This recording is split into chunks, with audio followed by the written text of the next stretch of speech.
High বন্ধুরা, আজকে আমি রান্না কি করলাম তোমাদেরকে দেখাবো। দেখো, তোমাদের সাথে শেয়ার করছি ভিডিওটা। আজকে আমি রান্না করেছি নতুন আলু সেদ্ধ করে কাতলা মাছের গাঢ় ঝোল।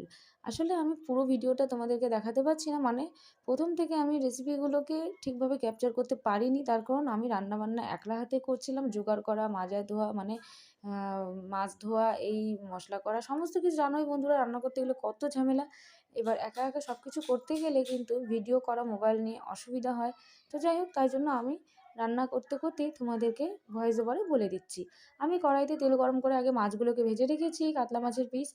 আর তারপরে কড়াইতে তেল গরম করে গোটা জিরে, গরম মশলা, তেজপাতা ও শুকনো লঙ্কা ফোড়ন দিয়ে পেঁয়াজ কুচি দিয়ে ভালো করে ভেজে তারপরে লাল হয়ে গেলে আমি কিন্তু সেখানে বাটা মশলা দিয়েছি, আদা বাটা, জিরে বাটা, লঙ্কা বাটা, রসুন বাটা দিয়ে আমি ভালো করে কষিয়েছি। স্বাদ মতো নুন হলুদ দিয়েছি, দিয়ে কষিয়ে তারপরে গোশ বাটা দিয়েছি।